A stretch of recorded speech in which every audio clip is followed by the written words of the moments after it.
Hello, welcome everybody. It's March the 1st, 2024. It's episode number 12 of Into the Fire on KGRA Digital Broadcasting. How you doing, Ronnie? I'm doing well. You're getting good at that introduction. You sound like a real radio person. Well, I'm trying to. Maybe I could find another line of work down the line, right? I would rather do this than sitting at a metal detector or in a bank when I retire. Okay. There you go. All right. How's life? Everything going good? Things are going well. Yeah. Staying busy, just messed around. I cleaned up my backyard a little bit today. I think I'm going to open up the pool next weekend maybe. And so I've been messing with that today and pretty quiet at work this week. Nothing really major going on there. So I know you guys have been busy. So anything you can talk about with that? Well, I caught my second murder. That was on Friday night. I've been busier than ever. I've been working every day, overtime every day. And so it's going to be kind of nice just to sit here with you. And I'm absolutely excited about this guest that we're going to have on here tonight. I know a lot of other people are as well. I'm noticing people commenting on it as well. It's going to be Jermaine Rogers from Mobile, Alabama. And he's getting in here a little bit late. So we're going to riff a little bit. There's Jermaine. And he's one of those people that, in my opinion, is a real standout detective with respect to the first 48. And we'll introduce him here shortly. Hey, Barb, Kathleen, I love it. I love seeing these regular people that are joining us. Brittany, hello to you. I'm glad you're excited about this one. We are too. I think that he's going to be a lot of fun.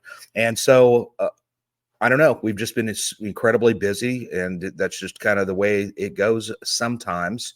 Out of the trying to think, I think we've had 11 homicides for the year, and out of the 11, 5 of those have been actually domestic related, which I think is really, really, I don't really know what the answer is. I think generally speaking, we usually have what do you think the percentage is as far as domestic related homicides? Usually about maybe 15, 20, maybe 15%. Yeah, roughly. maybe.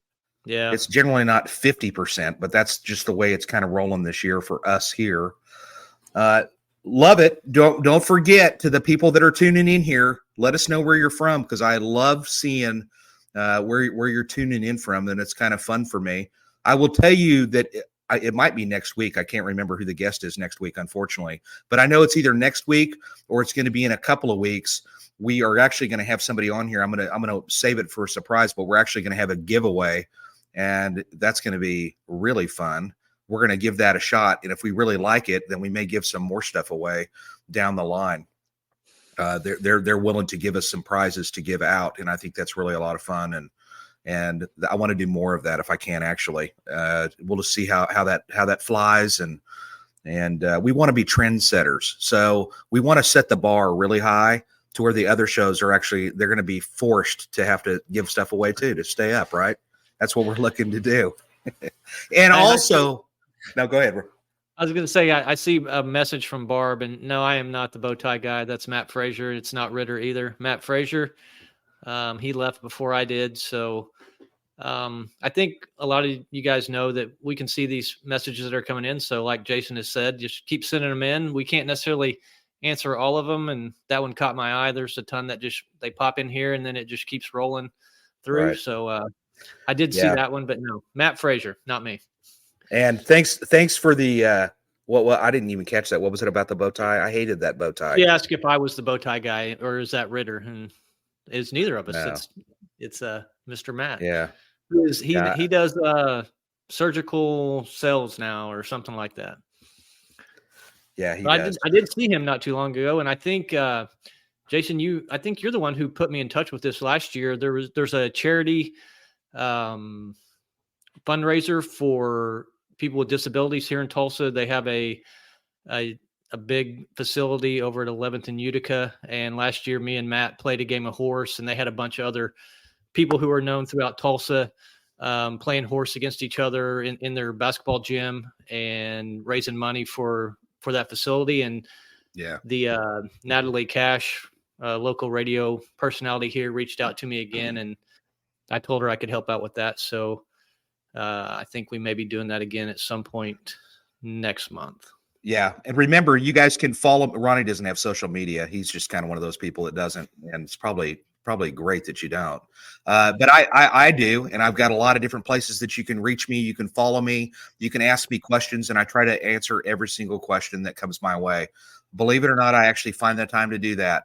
Also, remember that with KGRA Digital Broadcasting, if you're just an absolute super fan that just needs more than you can stand, and you just want to have unlimited access and be really of MVP, you can actually go to kgradb.com and you can use promo code DET White, and you actually get 30% off. Plus, it shows them that our fans are actually tuning in, and they're doing stuff like that. Also, I also want to remind you, actually the chief is in this thing. He's watching us. I want to thank, he actually has briefing with the chief.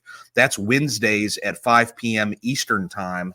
And he's got some really interesting shows on there. I want to thank him. I think he's in here watching, and I want to thank him for actually giving us a shout out, and we appreciate that as well. So give his show a look, and also remember there's iDetective, which is Wednesdays at 6 p.m. Eastern Standard Time, and then there's a show right behind us that is called Wiretap, and once again they get into a lot of the current events and the current things that are going on in the world, somewhat controversial at times. And I mentioned this last week that we really kind of we can't really get into some of those issues they get into more probably from time to time, not necessarily iDetective, but sometimes they do too, but sometimes with the, political side stuff that's going on, drama or whatever, that sometimes, and we just can't get into that too much, or we're going to really make people mad that are above my pay grade. So we try to stay away from that. Also, I don't know, but I will mention this. I haven't seen this clip yet, but I really want to watch it. And it has to do with something. I think somebody was telling me about it, where some police chief back in New Jersey or something showed up drunk on his police officer's car stop and acted like a real moron. So I will say this: if you're one of those people that is in the police field and you have a diminished IQ level and you're just a complete idiot, then maybe you should consider trying to get another job in some other occupation, because we don't need that in this world. I didn't read the article or watch the video, but I think I saw the headline of what you're talking about. Because was it where they slammed him on the hood of a car or something? I saw some headline about the police chief. I didn't see it. On the hood of a car. I haven't seen it, but let me just remind everybody that's listening here, that is not representative of the general police officer that's out here on the streets. As a matter of fact, that happens so infrequently. There's 17,000 law enforcement agencies throughout this country, and you have hundreds of thousands of police officers. And unfortunately, when you have one moron, and I'll say it, that's basically what he was acting like. And I haven't even seen it, but I don't need to see it. I just already know that I've heard about it. That is such a minuscule molecule of the number of police officers that are exceptional officers out there. So don't let that be. I know the people that are watching this aren't they're not cop haters, but just remember that's very rare. And I know you and I have talked about this a lot, especially when I would help you teach up at our academy or a couple other places I went with you with. And we were telling the officers, don't be doing something stupid, because if you do something, it doesn't just affect you or your department. It can affect the entire country, the entire law enforcement community, if through case law or different policies, rules, law, anything like that. So I know you and I have talked about that a lot with our APOs and everything. So all right, I just want to echo what you were saying there. Is it's just like I've said many times, just don't be stupid. All right, cool. I think Jermaine's about ready to roll. I'm looking down and I'm seeing him, and he looks all nervous. I want you to take a breath, Jermaine. I know we're live.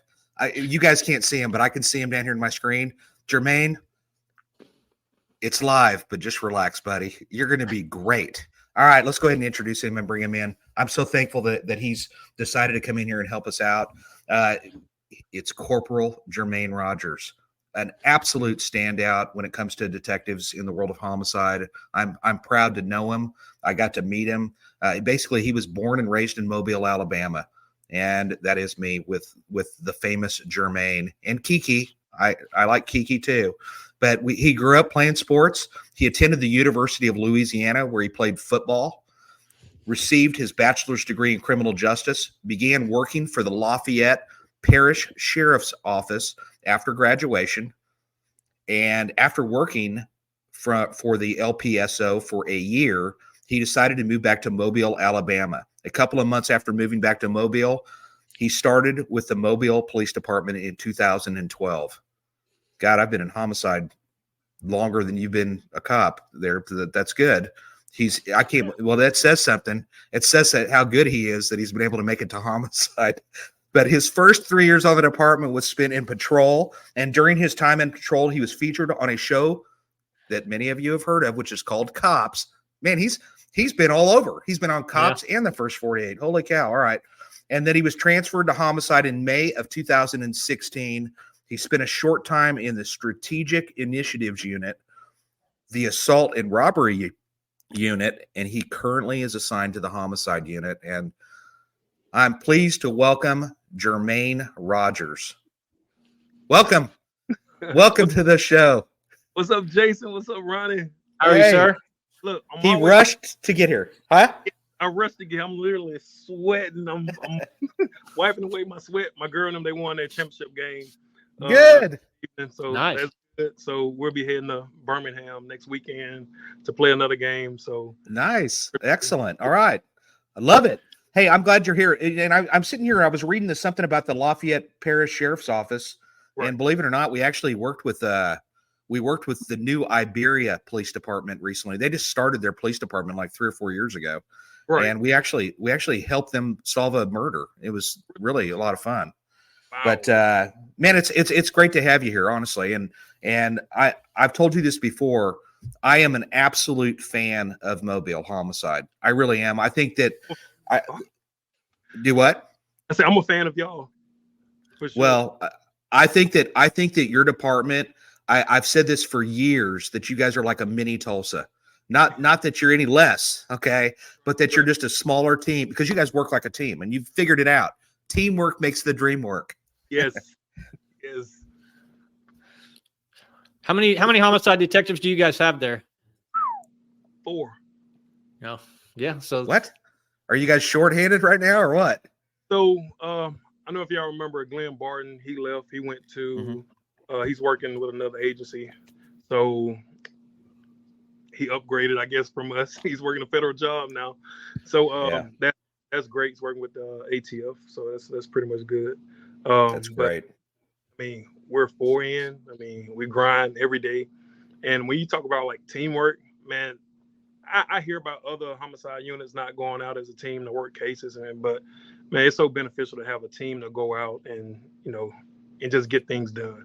Pretty much 4 of us been working for more than 8 years. I know since I've been in homicide for 8 years, it's been me, Julius Nettles, Sergeant Gillespie, and Nick. Yeah, I love Gillespie. I love Julius. Right. So all of you guys, man. They was in homicide before I got to homicide. And then, of course, we added Kiki and Roy Graves to the crew, but that's how it's been. So what in the world prompted you, or what got you interested in working homicide to begin with? Man, so all right, so I started my career, like I said, in patrol, and believe it or not, I say grew up. Well, First 48 came when I was in high school, so I've been watching the show for the longest. So I'm in patrol, and I always wonder, okay, what if I wanted to do homicide? Okay, I love watching it, and Memphis was my favorite city back then. Everybody loved Caroline Mason. Oh yeah, Mullins, they're freaking awesome. So it was always easy to watch that show and be like, oh man, I know who did it. That person did it. Oh, that person did it.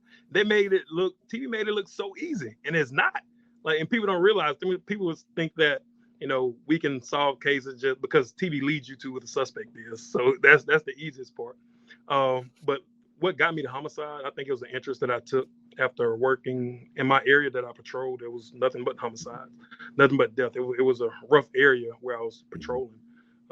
Came in homicide in 2016, and it just went off from there. I mean, if it was any unit I wanted to go to, it was the homicide unit. That was the unit. When you're in patrol, you look at these guys like they're gods, So I was get to that unit and actually see, how they work, and been there since then.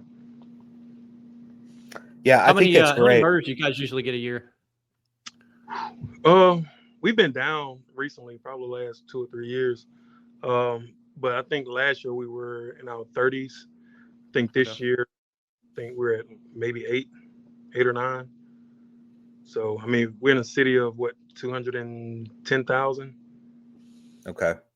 So roughly half the size of Tulsa. You said that's the size. I think sorry, go ahead. So you saying what's the size of Tulsa? I think Tulsa's a little over 400,000. Yeah, Tulsa's the 47th largest city. So we're basically a little smaller than Minneapolis, and we're a little bigger than Cleveland, Ohio. So we have 402,000 people. We cover an area of 196.8 square miles, and we have an authorized strength of police officers of 950. But we don't have anywhere near that. I think we've probably got somewhere in the neighborhood of 700 and something. We can't fill our academy classes, right now. But we also have a bachelor's degree requirement, that makes it a little bit more difficult to get people to come here. Yeah. That's been like that since the 70s. They're not in any interest in changing that anytime soon. It's brought up all the time, and the city just wants to maintain that. So, but we still manage to get people to come in, just not filling our academy classes, unfortunately. Wow. So it started with a bachelor's degree. I must pay really good. Well, our top out for the regular police officer without any promotions, and you're big time. You're a supervisor. So, but for us, just for the slick sleeve police officer, we've managed to get our pay up to about 102 something. And that's with no overtime, but that's also, yeah. 102 what? Yeah. Hey, you got a degree? You were interested in moving? I have masters. What you? Come on. Yeah, 102. But we're about. Well, there's a possibility we may actually get another big raise, but it's you never know. Yeah. Hey, I'll tell you what. With this economy, it's still tough. I mean, that's not very good. What do you guys top out at, actually, if you don't mind sharing? I'm not coming behind that 102. Hey, by the way, I want you to tell your deputy chief down there that's a super fan of the First 48. Would you know his name? Steve Jackson? Yes. Shout out to him. Shout out to Deputy Chief Steve Jackson. He has sent me some patches. He's a super fan of the show, honestly. So let's talk just briefly. I'm curious. Now, you guys were on the show for a long time.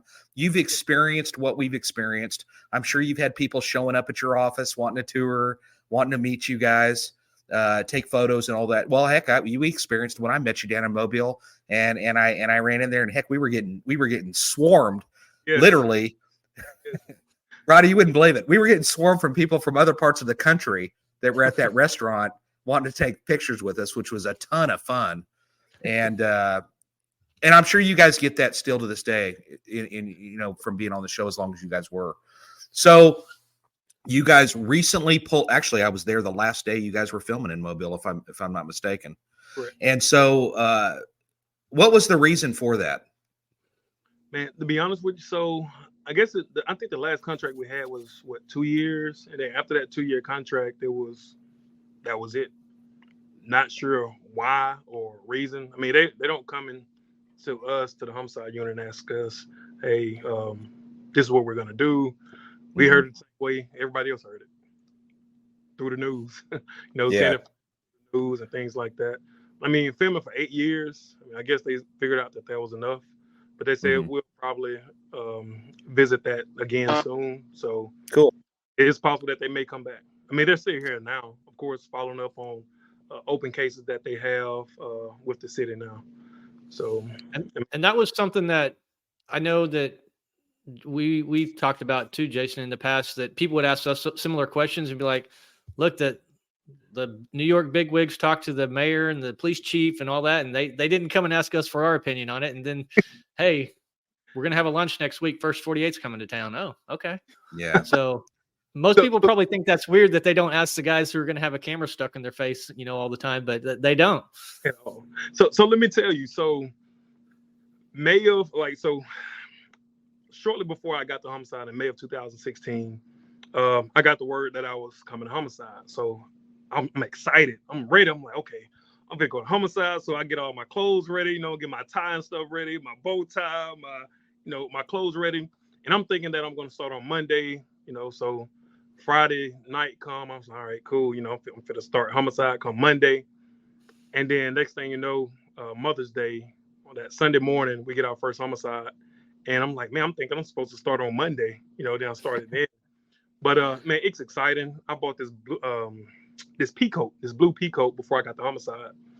So I'm walking in the back door, and I don't know if y'all know Jeff Booth. He left maybe six years ago from homicide, but he always jokes around with me.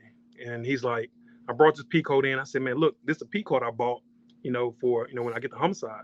He said, man, I don't know if you're coming to homicide now. I was like, well, I gotta take my pea coat back.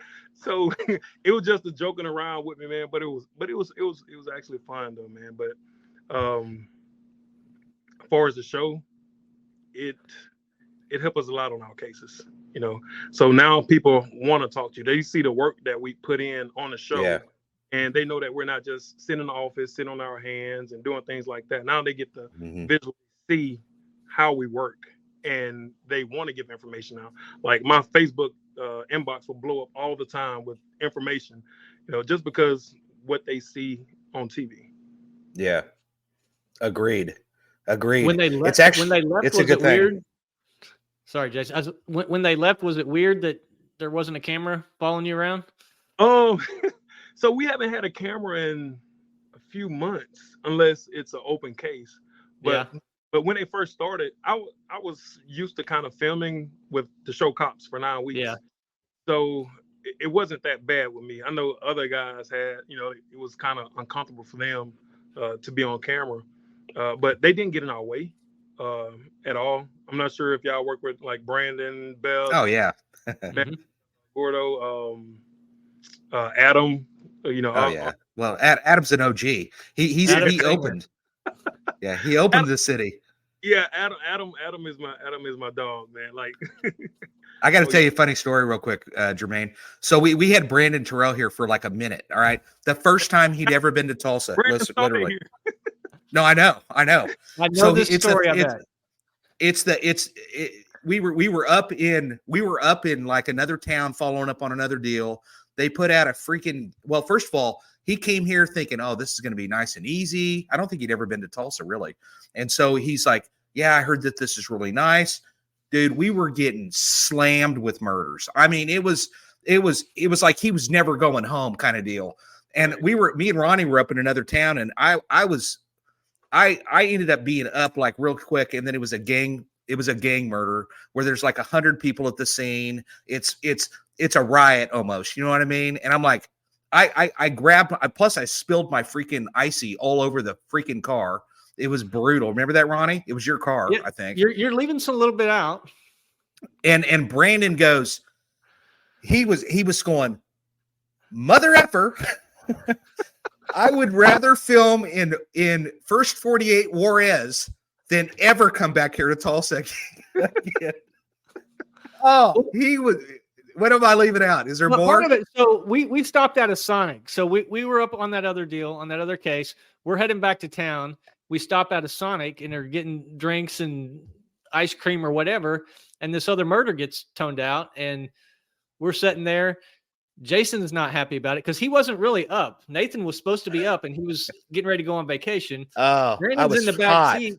Brandon's in the back seat, not doing what you just said, Jason. But then after, I don't know, 5 minutes of both of you guys just kind of sitting there crying, I was like, hey, you might want to start filming because Jason's going to get this case.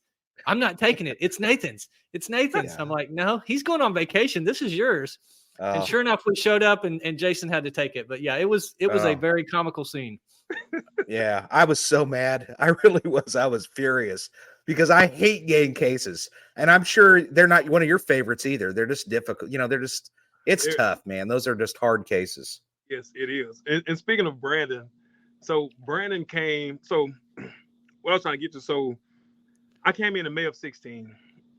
First 48 started filming like June of 16. So a lot of those old cases, I'm just starting. Like, I don't have a clue about homicide, really. I just came from patrol. Like, we didn't do search warrants. We didn't do anything. So it was a huge learning curve for me. But the guys that's still here now are the guys that helped me get to where I am today, where I am now.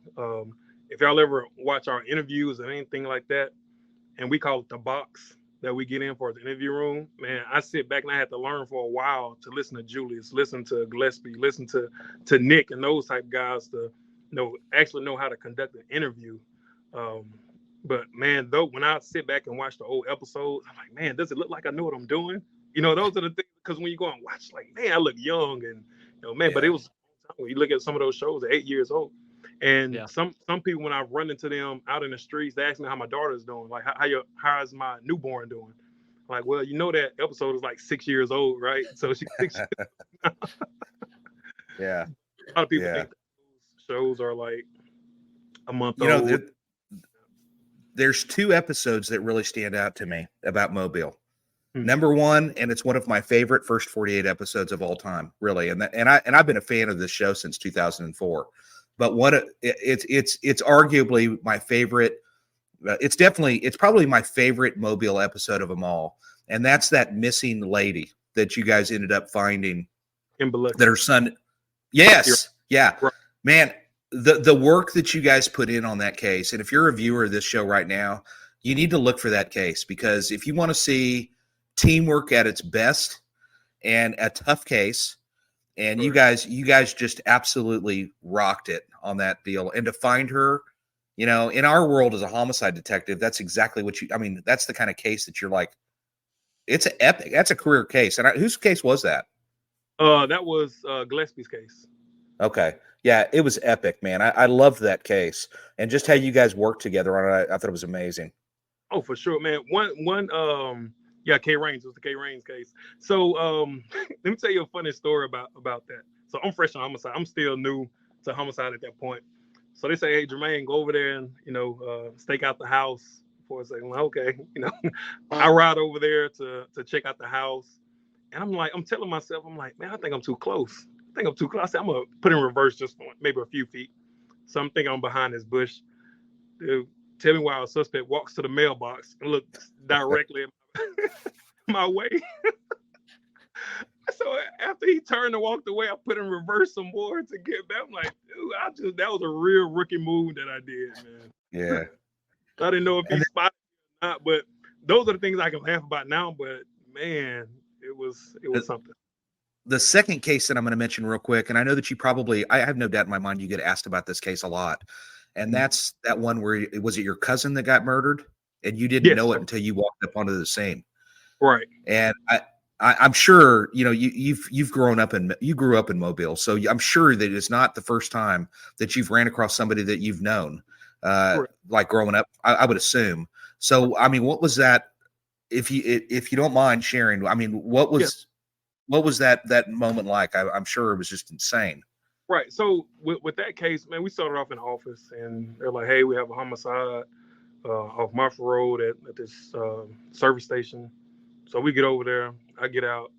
I'm talking to different witnesses. At the time, I hadn't even been over to where the body was. So I'm interviewing. I get up. I walk over. We're pretty much having like a little meeting, talking about what we have. And I still hadn't at the time went to go look at the victim. So I see 2 of my cousins run up. And my mom, like, why are they here? And I was like, tell me they ain't my nephew. Tell me they ain't Vontae. It's like, what? So I said, I never even went over there. So once I went over there, I pulled a tarp up, and it's him. It's like, some things that was about 7 years ago. And like his face is still etched in my mind. I've seen hundreds and hundreds of bodies, but that's the one that's still here. Yeah. I still pull up that tarp and still seeing his face till today.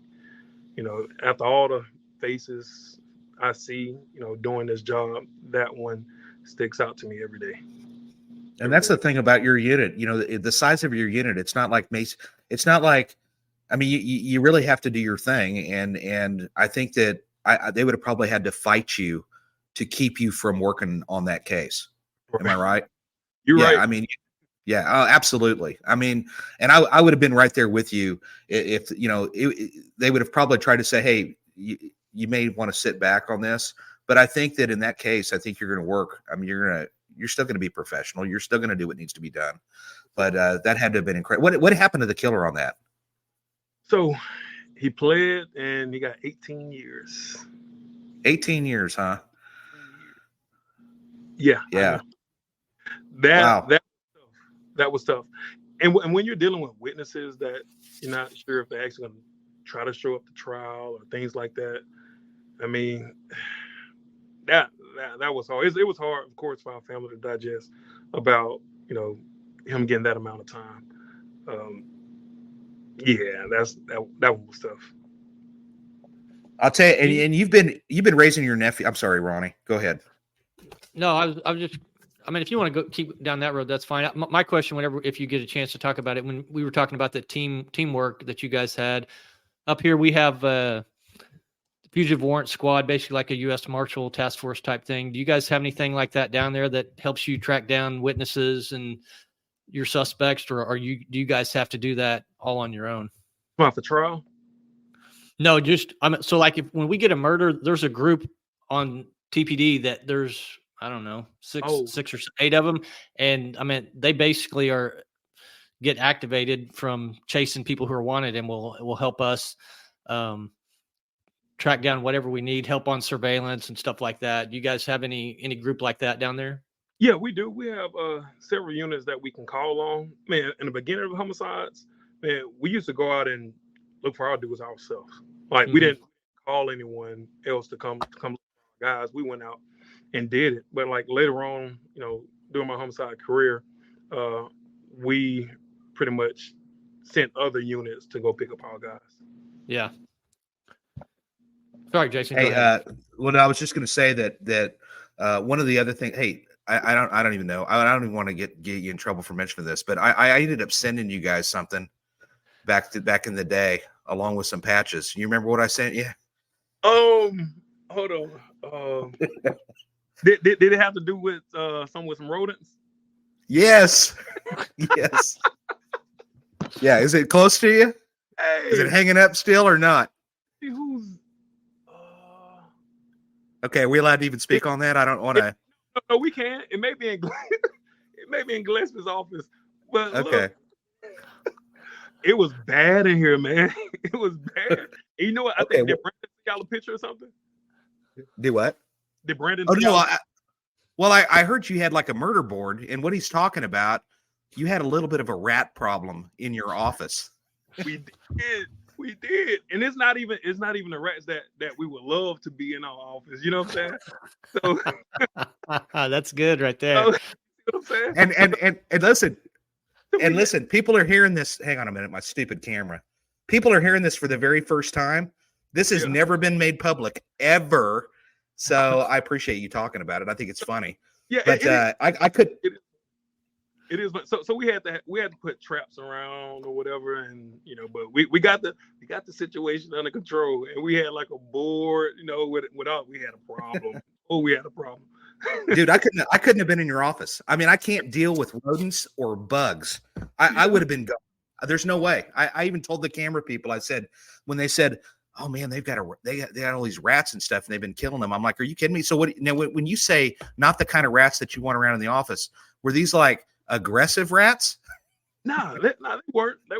I can remember one time I'm sitting in the office, I'm typing some stuff. This late at night, and you just see something out the corner of your eye. I go, man, what's that? So I get back. I want to say Glenn Barton was in the office with me. And he go to jumping around, jumping on the desk and all that. I'm like, oh my God, we really got a problem. But look, they'll need to give me a commercial if I need to advertise these people. But it's like a plug-in that we have, and as soon as we put that plug-in in, they went away. Seriously? Gone. What does it like? It messes with their. It's got a. No kidding. All right. Well, that's cool. Huh? Yeah. Interesting. So Jason, you haven't said what did you send them? Oh, I sent him a rubber rat. Rat. Oh yeah, it's a rubber rat. I think we still have. It may be in Gillespie's office though. Yeah, I thought it was fun. So yeah, I can't even imagine you guys dealing with that, honestly. We've got 80 freaking comments going on up in this thing. I can't believe it. So, and I'm sorry if we can't get to any of the questions and so forth, but so what's life like for you now? I mean, I'm sure you've had opportunities come up. As a matter of fact, I will make one quick plug for Tegan Broadwater, who we've both been on his podcast. He's a class act, man. I really like him. So if you get a chance, check out Jermaine. It's called Uncommon Souls. You can pull it up on YouTube.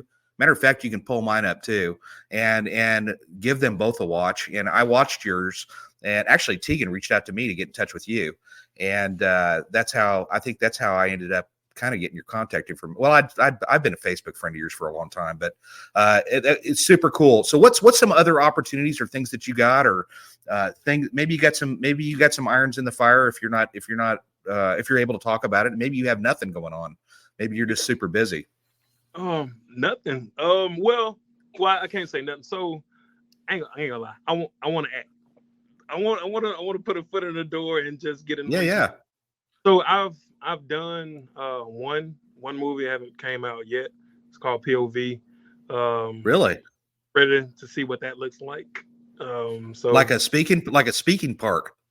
Right. Speaking. Nice. Nice.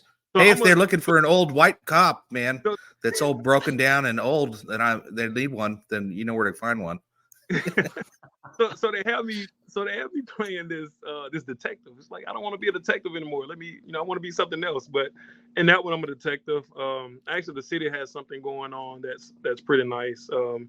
Just pretty much talking about life's choices and things like that, to where we're trying to put something together to where we'll put up like short films, and I have some roles in that. So nice. So if somebody wants to watch those, where do we go to watch those? It'll be on YouTube. So we have a meeting next week to see what are we going to put in together. I'll send you a link also. I got to find out what the link is, but we just lost. Oh, there he is. Oh, there you go. No, that's cool. So if you have your audio's for some reason we're not able to hear you. We can see you, but we can't hear you. Yeah, we can see you, but we can't hear you. While he's messing with that, that'd be really cool. And I'll tell you what, if we end up getting, are you there? We're still not able to hear you. You might have to log out and then log back in real quick. So if we get that link from him, then what we'll do is we'll put it up on one of the future episodes and so forth, and let people know what it is. That's great that they're trying to do that. It's one of those deals where they're trying to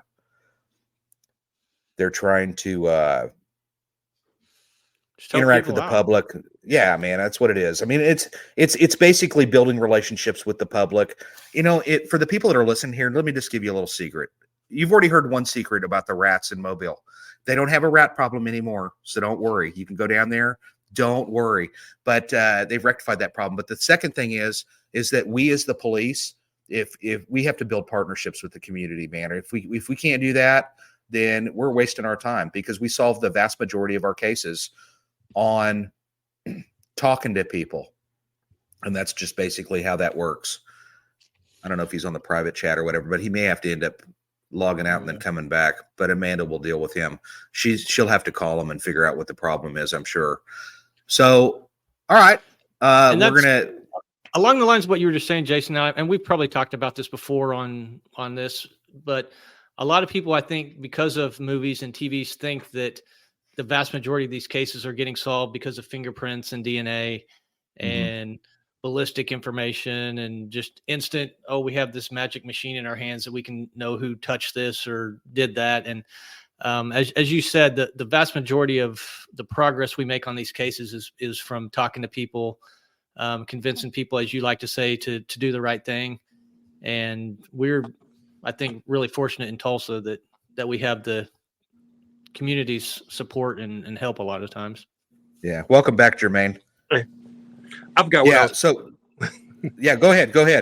Nah, I forgot what I was talking about just then. Well, you were talking about basically this link to these little short clips that your department's going to put out, which I think that's great because, like it or not, you were on the most popular true crime show that exists out. I think it's the most popular, at least on cable, and you were on that. So I think that's your department taking advantage of something where all of you guys are familiar faces. I know Ronnie and I, we've talked about it for years. We wanted to just put ourselves on a billboard along the interstate.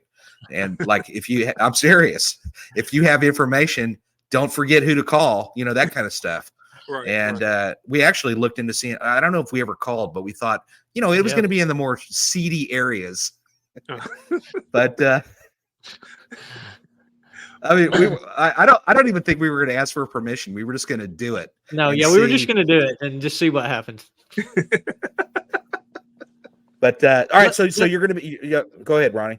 I was just going to say, of all the comments, it looks like you already got a pretty good fan base for your acting career. There's a ton of comments on here, people wanting you to do this and making all kinds of comments. Yeah, so that's the plan. So I went out to LA for a vacation.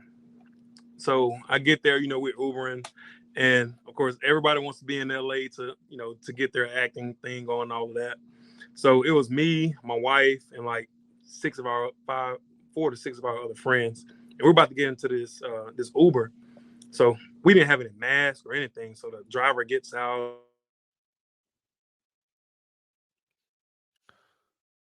Yeah, we can't hear you again.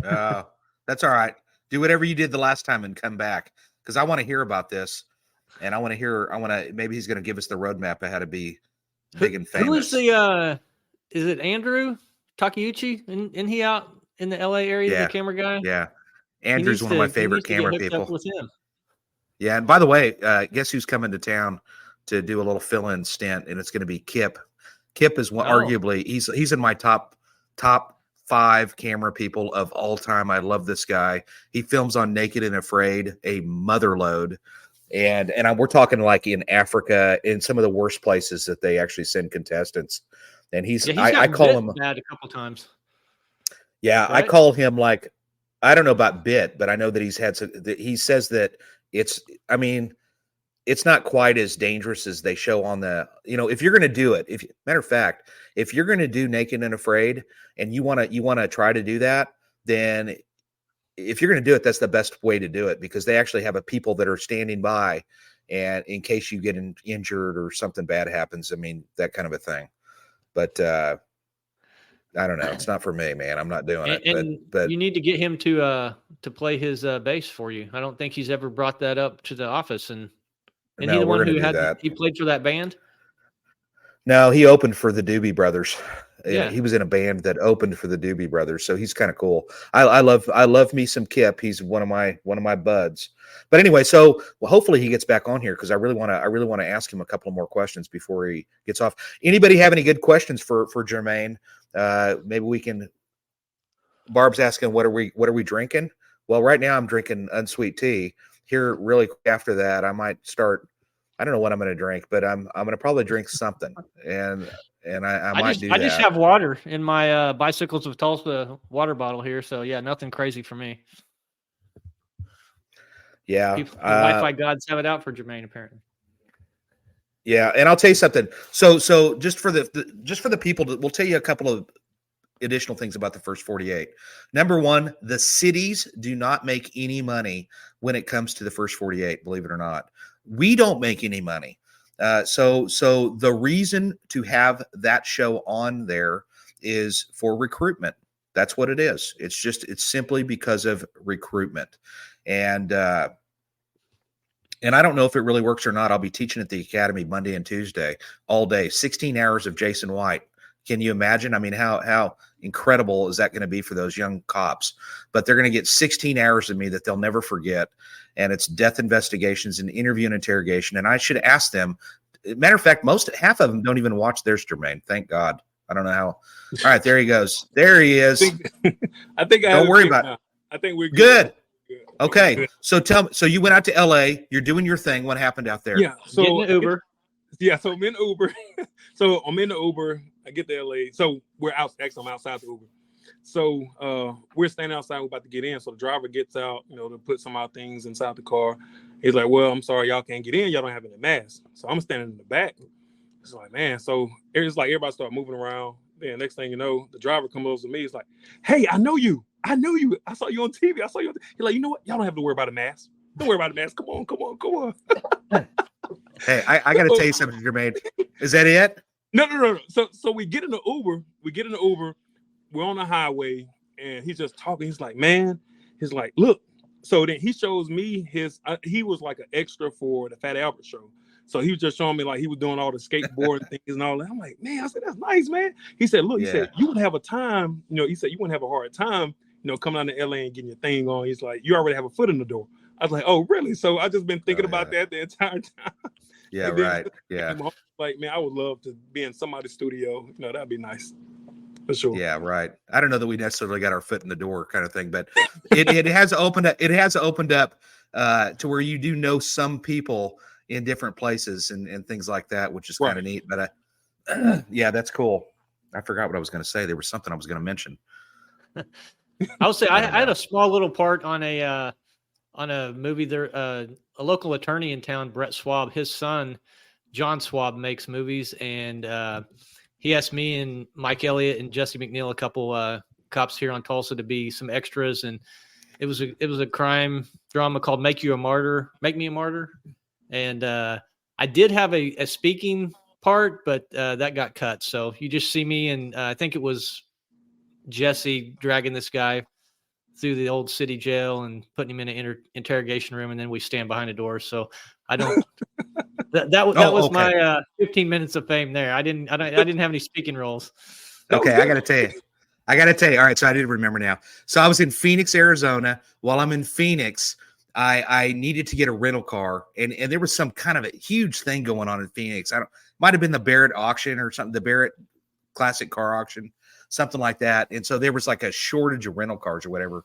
Well, anyway, I get one. There's like a line that's a mile long to get these rental cars at the airport. And I finally get up there. They give me my keys, and I walk up there. I've got a mask on. This was like COVID time where you had to wear one. And so I'm getting up there, and there's this black kid that's working this one thing, and he recognizes me with my eyes. Okay, I couldn't believe it. He goes, "Oh my God, I know who you are." And I was like, "Well, then hook a brother up." And he goes, "I got you." And the poor people that were standing next to me, they were like, probably thinking, "What kind of bull jive is this?" And he just kind of set them off, and he goes, "Come on." And he was like, it was like Mr. Miyagi telling Daniel LaRusso, "Choose. You can have anything you want." No, I'm serious. And so I ended up picking some, a decked out sports car or something. And I was with my son, which made it even better. So we ended up getting the sports car. And when we pulled out, the girl's like, I said, "Oh, the guy, he said I could have this one." And she goes, "Okay." And waved me through it. I thought, I hope I don't get a big fat bill when this is over. But so there have been some advantages, which is kind of neat. Right. And I guess on the opposite of that, Jermaine, Jason and I don't think we've ever had any negative reaction. There was one lady out west one time who I think had some mental health issues, who was screaming when she saw the camera just walking through an apartment complex. Have you ever had any negative interactions with people like, "Oh, you suck, you're on the first 48, or you're a cop," or anything like that? Nah, I haven't. I mean, it's all love. I mean, they see the work that we do. I think they appreciate that. Yeah, so. I would agree 100%. That's been my experience with it as well. For sure. Jermaine, do you have any website or anything like that you would want to share with the public that maybe we can throw up for you, if you do? If not, it's just my Facebook right now. So I guess a lot of people know my story about my brother who was in federal prison, and he just got out like about a year ago. Yeah, about almost a year and a half ago. So he's out now, and the thing is that we're trying to do this podcast. Me and him is going to put a podcast together to where you have his side and then you have my side. So I love it. That's what we're trying to put together now. Hopefully, we'll be running by this summer, and I think it's going to be real good to hear his 15 years in federal prison, his story, how he got there, how his path and my path. We went different ways, so different ways in life. And you also raised your nephew basically, right? Which I think is amazing. Right. So my nephew, his name is Tonio Coleman. He committed to the University of Alabama, and then he flipped and then committed to Auburn University. So this is his senior year coming up. Ready for the grad. He should be a mid-year graduate. So it's going to be pretty good, man. That's probably got to be some drama down there. A flop from Bama to Auburn. Yes, y'all don't understand. It's huge down here. Like, we don't have an NFL team. We don't have a NBA team. Like, college football runs the state of Alabama. Runs it. Yes. Yeah. Well, which team are you for? I'm just curious. So I went to school in Louisiana. So I don't. So I'm an in-state fan. Whatever team is doing good that year, that's the team I pull for. I think probably the last time I pulled for Auburn was when they had Cam Newton and I believe Nick Marshall. I think those were the times that they made it to the national championship game. All right. So you've been on the department since 2012. And what is the future for you? What are your plans? I mean, are you planning on hanging out in homicide for several more years, or are you going to promote, or what's the goal? I think I took a much needed probably break from homicide at one point when I went to strategic initiatives. I was out for like 3 months from homicide, and then I wanted to come back. So before I came back, they had me working assaults, robbery, and also homicide.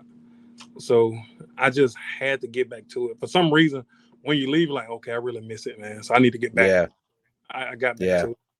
You know, so I don't know. So I recently just took our sergeant's test, passed it. We just had interviews, so we'll probably know soon about who's getting promoted. So, and if you get promoted, are you moving? Would you know where they're going to send us? So, yeah, because me and Julius took the test, Nettles. So we don't know what they're going to do with us as of now. Is there a chance you get to stay in homicide? Because that doesn't happen in Tulsa. If you get promoted, you got to go. You're supposed to go out to patrol and then get to go other places, you know, after a certain amount of time. But right. So I always believe that, of course, it's not my call. You know, it's way above me. But I think homicide should be a unit that should have multiple sergeants. You know, because you can't replace the experience that you have, you know, in homicide. That's hard to do. But with us, I mean, we have 2 sergeants, Nick Crapo and Sergeant Gillespie. So if me and Julius get promoted, are they going to keep 4 sergeants in homicide? I doubt it. You know, so and are they working cases as a sergeant? Yes, they do. Okay. They do.